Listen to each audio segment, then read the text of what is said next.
A very good afternoon, dear friends. ये है जागते रहो by Rewire Community और मैं हूँ आज आपकी host Yamini. Today we wrap up our discussion on the topic of environment with a very special guest who brings his passion and knowledge on this subject together to change conversations at work and home. Porus Sam Antia. Porus is a senior associate at Stantec and leads the company's energy and sustainability practice in California. His speciality is net zero projects, and earlier this year, he was also awarded the prestigious Consulting Specifying Engineer 40 Under 40.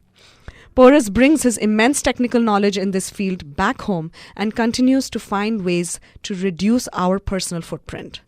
And listeners, आज का discussion मेरे लिए थोड़ा extra special है because not only is this topic of environment close to my heart, something that professionally and personally I work on, but today I bring to the show the person who actually inspired me to set forth on this path. My friend, my partner in all good crimes. He teaches me every day how to ensure I do my bit and then some.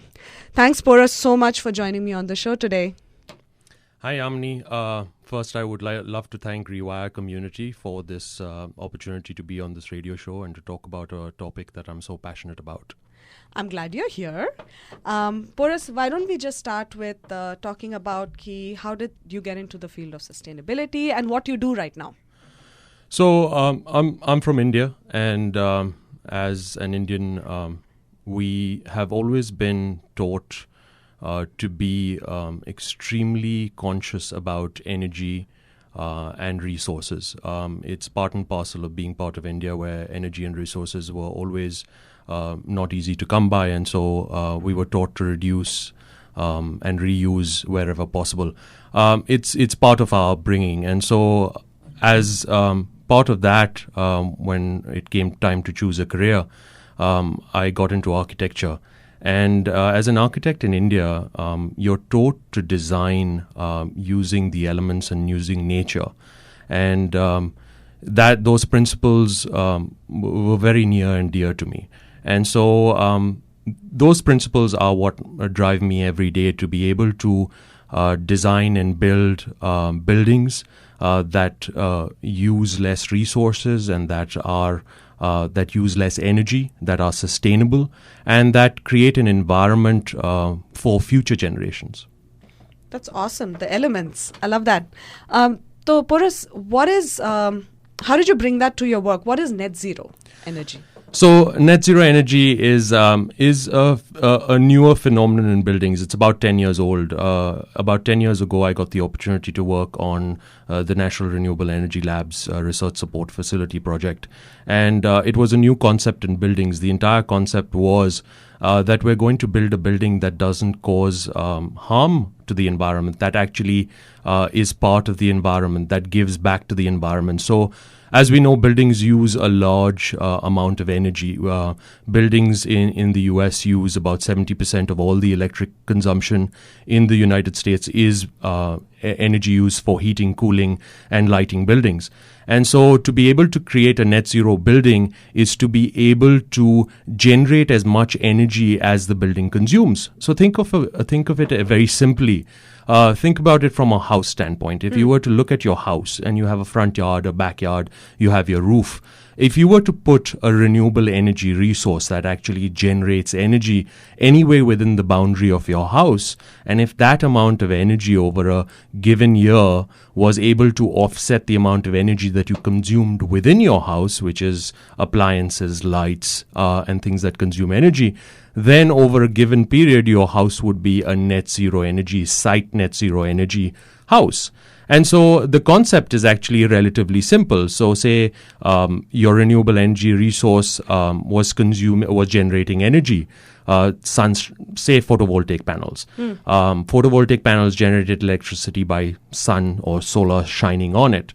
And so if during peak time summer, you have that generating a lot of energy, you may not be using as much energy during that time, but that's where the grid comes into play, the electrical grid from PG&E, where that energy that you're generating goes to the grid and is accounted for as a positive, as a banking system where you bank the amount of energy you've generated. And then say on a cloudy day when your renewable energy system was not generating as much energy, but you were using more energy in your house, that would then, again, you'd be pulling from the grid. So over the given year, if you were to take the positives and the negatives and you were to offset that amount, if you size your renewable energy system correctly, then you would actually be able to be a net zero home or a net zero energy commercial establishment or any of those kinds of buildings.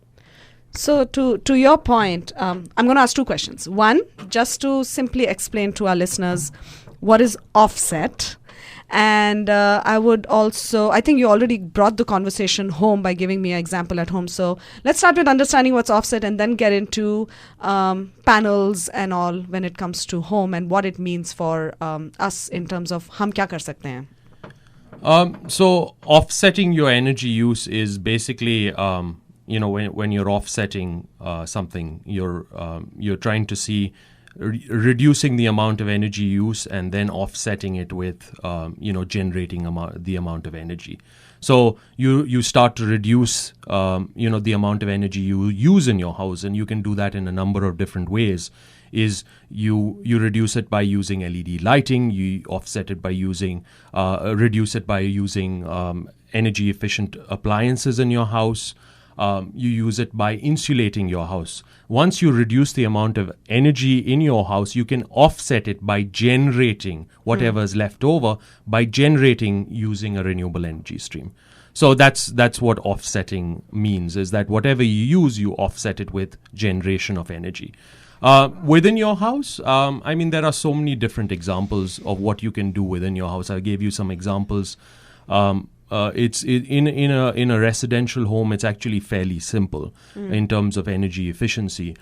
You have to make sure that you reduce the amount of energy in your house by cutting down the amount of heat you gain during summer and the amount of heat you lose during winter. And part of that has to do with insulating your home, making sure that you have enough insulation in your home so that you don't gain when the sun shines on your house. That heat is not transmitted into your house. And during winter, you don't lose that heat that you built up with the appliance heat from appliances as well as people that you have within your home, and the heating that you put inside your home. You don't lose that to the environment, which is cold outside, by insulation. So insulation is very important. And then, of course, sealing your doors and your windows. The choking around the seals around your windows and doors need to be airtight, so you're not the air within your house is not leaking out. Sorry to interrupt, but before we go to another example, when you say insulation, is that the same as what you're talking about sealing and all? Is that insulation, or there's more to when we are talking insulation in our houses? So insulation is different from sealing against air infiltration. Okay. So you know how you have a front door or any of the doors that lead to the exterior, and if you look below the door, that's typically a gap between the door and the floor, and that is where you lose or gain a lot of the air through your house, because your house is typically pressurized by an HVAC system, and so air can be pulled in or air can be pushed out through those gaps. And if that is happening 24/7 through the entire day, then you're losing and gaining a lot of heat through that particular medium. And that is not insulation. That's basically a rubber gasket that stops air from moving in and out of your house. Insulation is more what's in your floor, in your ceiling, and in your walls. That you have bat insulation, rigid insulation. There are different kinds of insulation. You also now have a radiant barrier that stops heat from actually radiating onto your insulation, that provides an even more effective way of stopping heat gain or heat loss from your house. Wow. So is this, I know this is houses, is this the same in, because you know a lot about buildings and all. Do you know if in residential apartments and all, if this is mandatory, a criteria? So it's very exciting because codes and standards are one of the fastest ways of getting mainstream adoption. you are mandated to Right. bring about those changes in your buildings. So the exciting thing about California is that by 2020, it is mandated by code that all new residences will be built to be net zero. That means not only are they going to be extremely efficient homes, but they're going to also have the renewable energy installed on the house to be able to offset the energy usage of the house over a period of a given year. So it's super exciting because by 2020, all new homes that will be built will be net zero. I mean, That's fantastic. that's on the home front, but on the commercial side, it's even more exciting.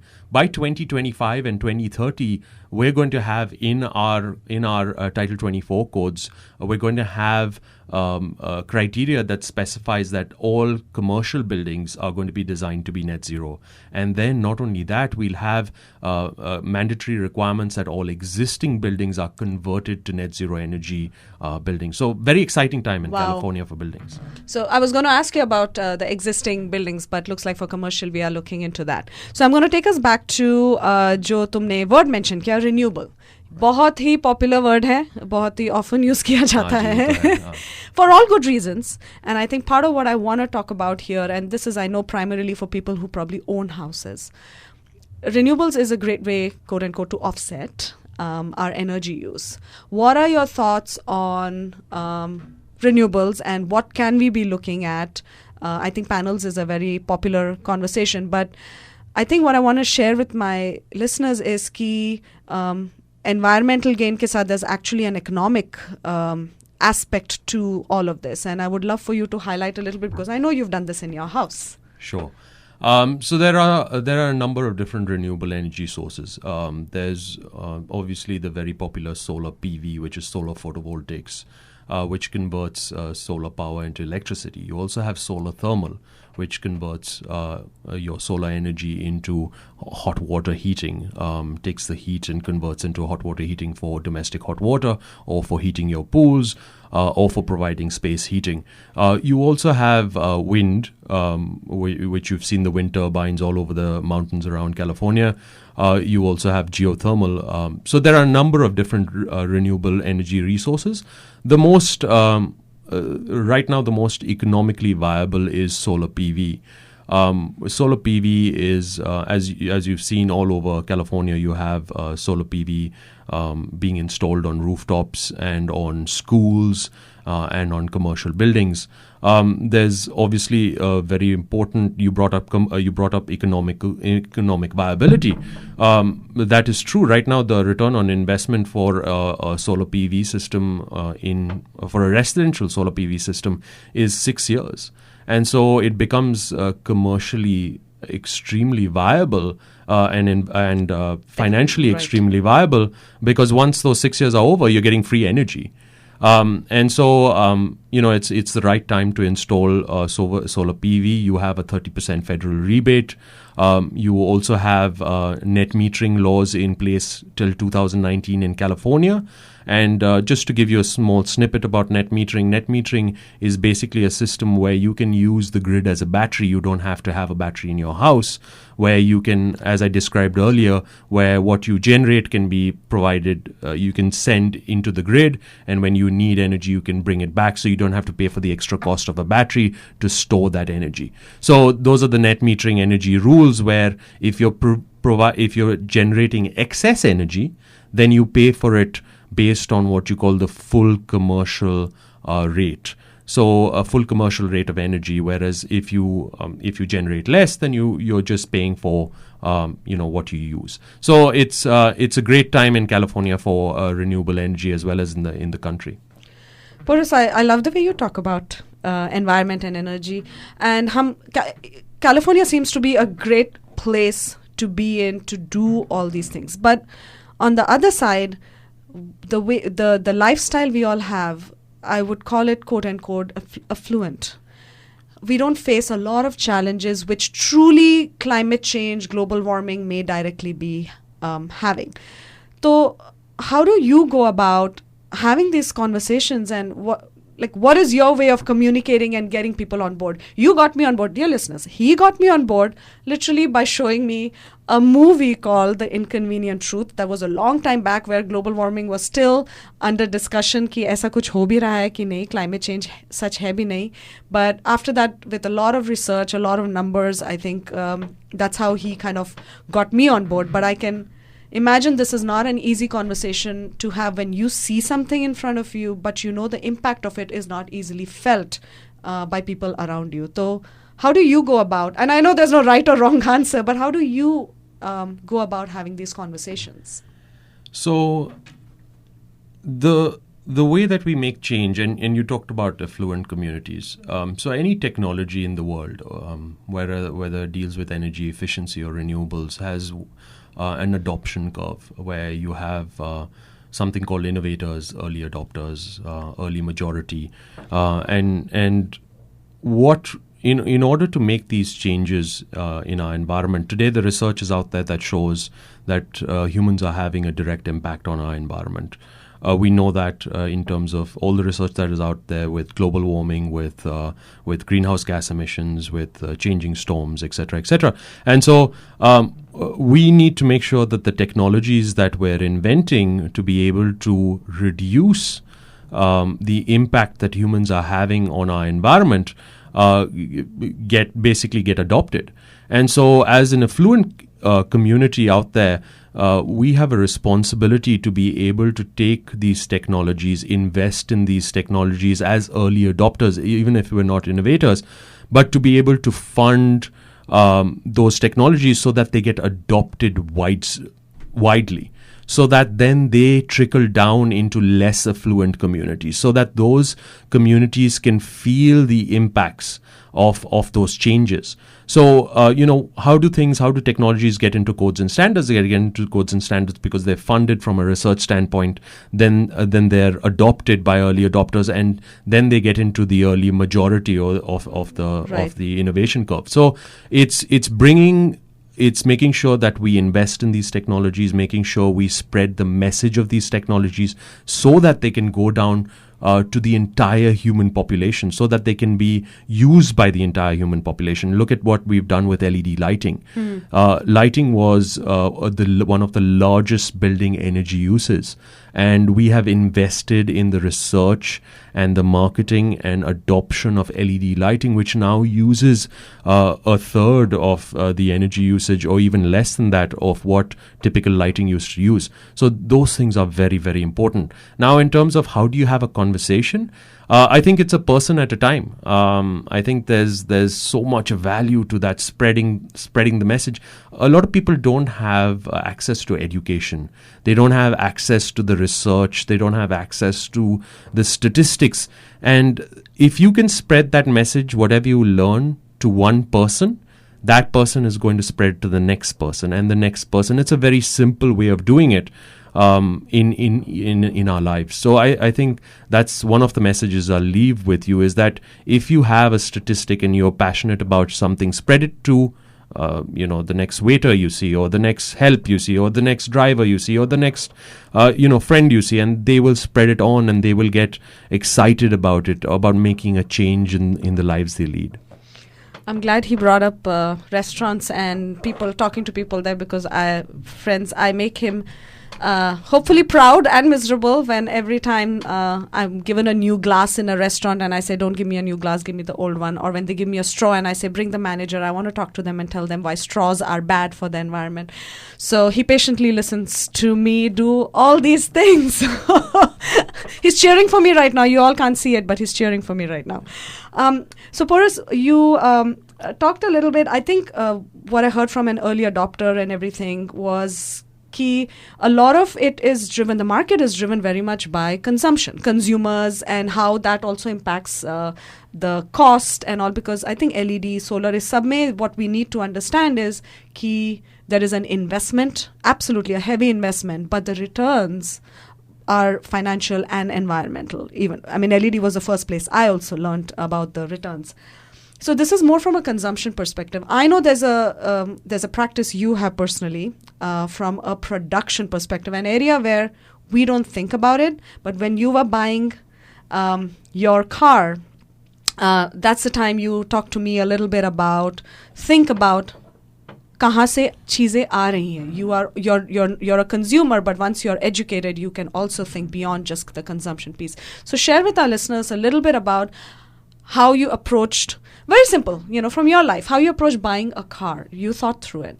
And then how that connects to key cheezon mein, production mein, what is the impact from a sustainability perspective over there, from what you are aware of?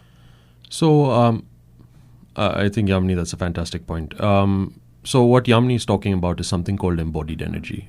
She's talking about thinking through how products and technologies are made, where the raw materials come from, how they're transported, how they're distributed, and how they're created. And once they're created, how they're used. So what Yamini is talking about is the embodied energy of a car. When we look at the difference, if you were to simply look at the difference between a fuel efficient car and something that's not fuel efficient, you look at miles per gallon, which is a simple way of comparing the actual the amount of gas usage, and that has an impact on our environment with the amount of carbon and the emissions that it puts out into the environment. But then there's another side, the embodied energy, the amount of energy it takes to actually create the car. And so if you were to look at a brand new car, say at the time when I was looking at it a couple of years ago, there weren't so many electric cars, but there were Priuses, and Priuses were 50 miles to the gallon versus a regular car that, say, gave 32 miles to the gallon. If you were to compare them straight off the bat, you'd pick the one with 50 miles to the gallon. But if you were to compare that to a second-hand car that gave you 32 miles per gallon, or a Prius, a brand new Prius that gave you 50 miles per gallon, you'd see that the embodied energy of creating a brand new car, at least the analysis I had done at the time was looking at a 7 to 8 year payback before the gas mileage came into play, because we're talking about the embodied energy of a brand new car, a brand new Prius. And so that conversation has now changed with the advent of electric cars. Right. And so when we make these decisions about buying brand new cars, brand new products, we have to take into account the entire concept of reduction. Don't use it in the first place, but if you have to use it, see if you can reuse something that is already on the market.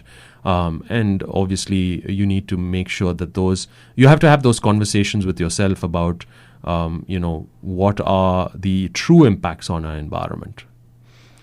Thank you for sharing that. And I will extend what Porus said about cars to, like I said, to everything, that we buy things because we like them and we buy them. But just to be a little more mindful, a little more thoughtful when you're buying it, and think of the need, think of कि इसको बनने में क्या लगा है.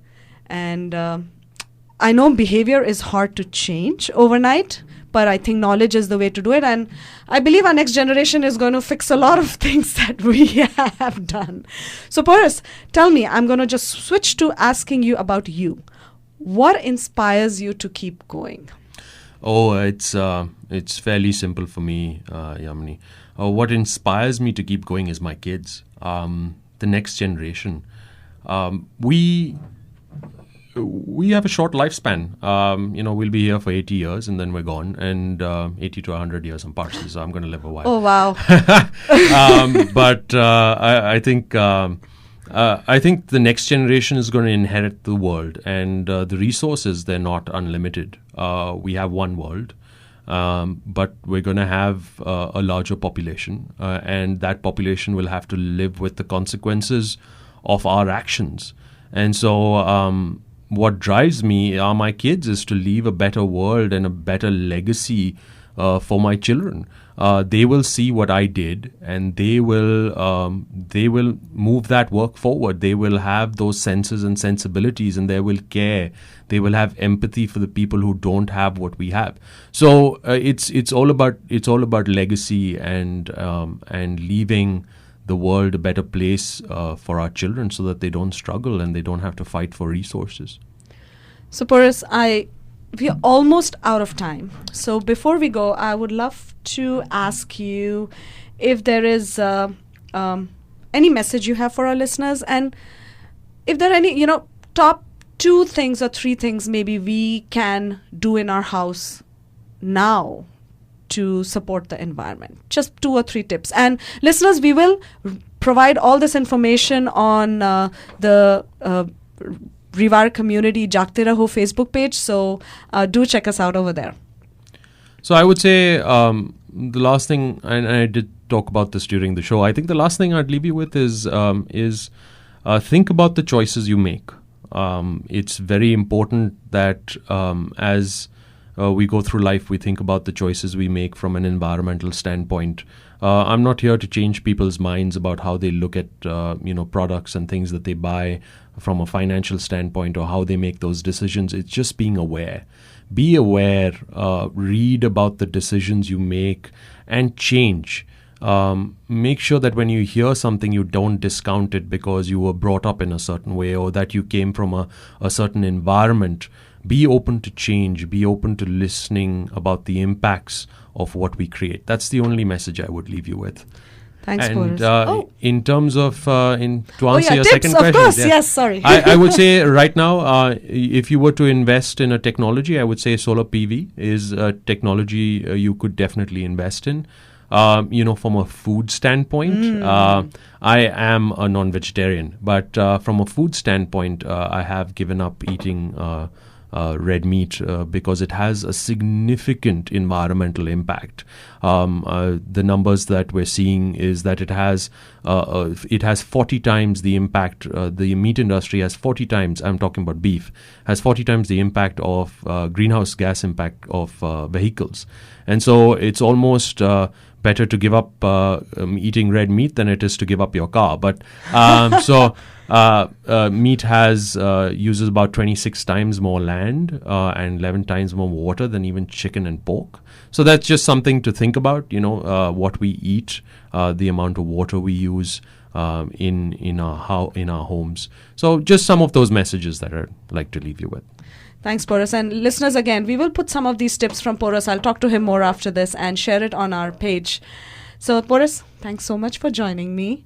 My dear friend, I really thank you for continuing to patiently do the research that you do and answer every question that all of us, his entire family, throws at him about sustainability. And then he patiently watches us catch up with him. So thank you, Porus. Thank you for joining us on the show today. Thank you, Yamini. Thank you so much. And shout out to Rewire Community, guys. Oh, wow. All right. Thank you.